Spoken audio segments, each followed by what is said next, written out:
What's up, YouTube? This is Wawa Echo. My name is Zach, and we're here for the Smackdown Survey for February 27th, 2018. And this is the Smackdown that follows Elimination Chamber, and just like Smackdown here lately, that statement is unimportant because it isn't Raw. But this SmackDown was a little more important because it set up some storylines going into the Fastlane event in a couple of weeks. It also is sort of kind of setting up the shape for WrestleMania, which I think is 6 or 7 weeks away. Um, so I'm going to go through the card and give the good parts an up and the bad parts a down. And by that I mean parts I enjoyed and didn't enjoy. But we start off with John Cena on SmackDown. Whoa. It's not too surprising since he is a free agent and since he did announce it on Raw last night. However, he's here to cut a promo on why he wants to be added to the WWE Championship match at Fastlane. And he wants to walk into WrestleMania as the champion, so that way he has his road to WrestleMania as champion. He has a guaranteed match, and he makes mention that Nakamura is the only one with a guaranteed match at that point. And so he wants to be able to face Nakamura at WrestleMania. And then, so of course, Shane comes out and he talks about the importance of John Cena. If John Cena were to be in this match, the importance of him being in the match and even winning it, being a 17-time champion would be interesting. And then Daniel Bryan comes out and says, "Well, now this is SmackDown, and you know just as well as anyone that this is the land of opportunity. We will give you an opportunity." And so they booked the main event to be John Cena versus AJ Styles, where if Cena wins, he gets to be added to the Fastlane title match. And so I'm going to give this promo or this whole segment a down because several reasons here. First off, I do want to say though, Cena's character work is not terrible because it is showing some depth and he seems focused. He has this focus. However, it's hard to really buy into this story, and I'm not. I don't think. I almost wonder. I hope that Vince McMahon isn't that dumb that he sits down and says, "I think we can fool everyone into thinking John Cena doesn't have a WrestleMania match." Come on, big match, John. When does he really miss a WrestleMania? And I think he did several years ago. I can't remember the exact WrestleMania, but he did. But I think that was because of injury. And I don't like when does he ever not have some big match? I mean, he's literally big match John. Other than the mixed tag match, but even that was supposed to be special. Um, but still, yet even to the casual audience, we look at Cena, and I mean, who says? Yeah, I really believe Cena may not have a match at WrestleMania this year. And while Cena has gone on the record to say that he would be okay if his contribution to WrestleMania 34 would be an absence, then he'd be okay with that. But I think he's just really trying. They're really trying hard to convince us that he doesn't already have a match pretty much set. And so I also don't like the fact that it sort of says something about John Cena, and I know this isn't his fault technically. This is how he is booked, but he couldn't get the job done at Royal Rumble. He couldn't get the job done on Raw and at Elimination Chamber, and so he has to run off to SmackDown to interfere in the main event. Okay, like that seems kind of like a baby type character, like he's gonna whine and go over. I don't know. It's just he's putting a stick in his nose where it doesn't belong, all because he doesn't have a road to WrestleMania. I'd be okay if it's an absence, to be honest. Don't really care. But anyway, so that segment gets a down. Next, we have the match that we've seen 527 times: Sami Zayn versus Baron Corbin, who, in all fairness, really haven't fought that much. Mostly multi-man matches, but they have fought a few times. But you also have someone who's very athletic and talented, and then you have Baron Corbin facing off against each other. So it kind of clashes. And then you had Kevin Owens on commentary. He was great. He's always great. Bullying the heck out of Corbin, kind of rooting for Zayn. So there's kind of this feel here, and so that was kind of interesting. And so I'm gonna give this match a down. There's not much to say about it because it's simply it was just a bland kind of match. Like, I mean, and I hate to say that for someone for like Sami Zayn, but you also had Baron Corbin. I mean, you're it's tough. But Corbin did pick up the victory, which is also another thing that contributes to this down. I think that was kind of stupid, but whatever.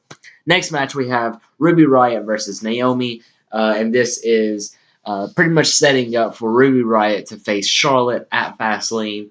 And Riott has previously defeated Becky Lynch, and Charlotte has previously defeated the other two members of the Riott Squad.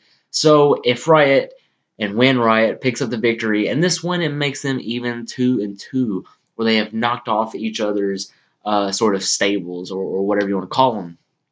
And so this match actually did feature some really good back and forth action. I kind of enjoyed it, and I've not said that for a while, for a lengthy period of time, but here lately, it seems that they're putting on some pretty good matches. They're stepping their game up, and I'm loving that, especially when we have the first ever women's Royal Rumble match and the first ever women's Elimination Chamber match on Raw. I think it's good that they're stepping up their game on just SmackDown, and so given that programs for a long time have been stale, character work has been stale, even matches have been awful. But this one was really good. I enjoyed it. Ruby Riott seemed like she had Naomi's number throughout the match. It seemed like she did so many counters to Naomi's moves, and it was really interesting to watch that happen. And Naomi had some against Riott as well. But Riott did pick up the victory whenever she hit the Riott kick on Naomi for the pinfall. And so this match gets an up.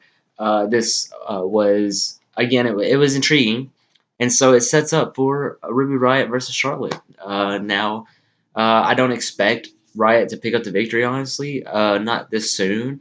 But this does make Ruby Riott look like at least formidable. Maybe not against Charlotte, but formidable. So we'll see what happens next week. I assume that because now Riott has beaten Lynch and Naomi, and because Charlotte has beaten Liv Morgan and Sarah Logan, I assume that next week would just be a face-off. But I guess we'll see about that. Next, we have the New Day. They come out. I'm not really gonna speak much on the segment that happened right before. It was Fashion Files segment. It was really full of a bunch of plugs for a TV show, and so I don't really care much about it. And I could have cared enough to give it a down, but I'm not. I don't care.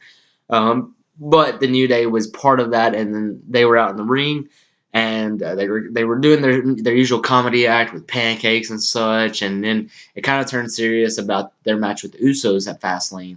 And then, of course, the Usos come out and they face off against each other. And the Usos remind New Day of how ultimately they won the rivalry and how many times they beat the New Day for the titles. And they're sick and tired of how they never have a WrestleMania match, so they need to beat the New Day to go on to WrestleMania as tag team champions and to have a match at WrestleMania. And so I really enjoyed this promo work. Obviously, I mean, you have the New Day, you have the Usos. It really also, with the Usos just getting better and better, it seems, every time.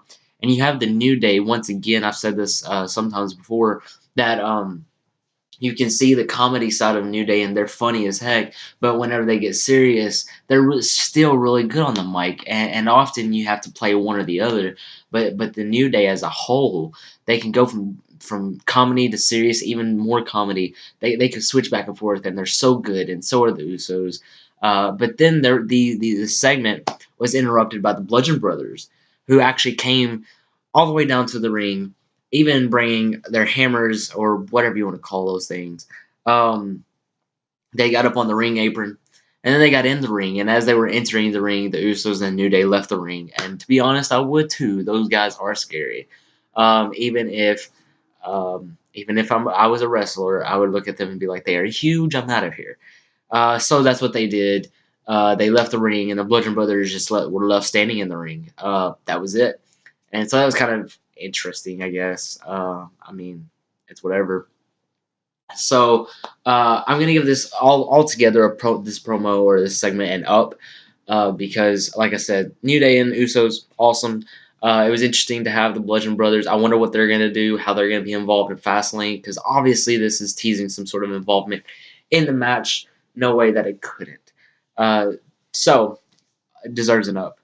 Next, we have several backstage segments, and one of them starts off with um, Aiden English and Rusev, and they talk about how they don't have a match for Fastlane, and how this is Rusev Day, and we should have a match for Fastlane, and at least a match for SmackDown, how they haven't been used, and so.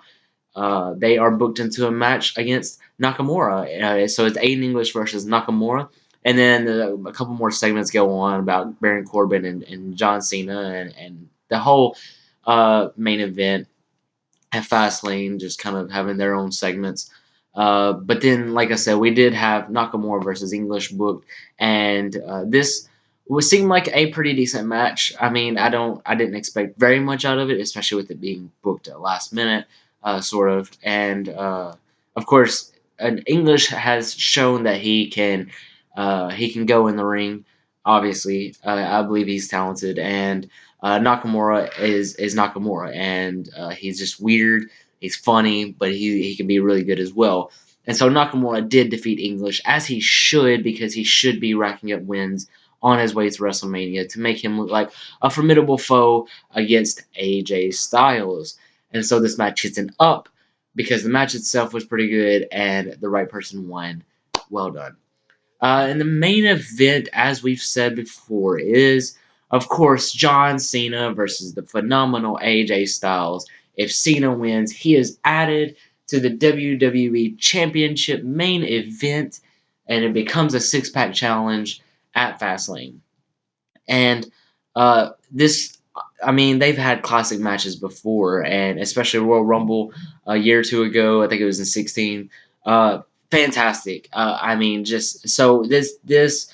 I expected more out of what we had, but I'm okay with what we had because it was really intriguing. I got into it because these two are so good, and of course, it saw both of these men kicking out of each other's finishers. Cena kicked out of the Styles Clash. Styles kicked out of the AA, and so and then Cena even AA's Styles through the announce table, and so it was really interesting. And Cena winds up picking up the victory after he rolls out of the calf crusher into an AA for the victory, and so he is added to the championship match. And so Cena now has his, I guess, attempted road to WrestleMania. Now we have to wait till Fastlane to see how that plays up.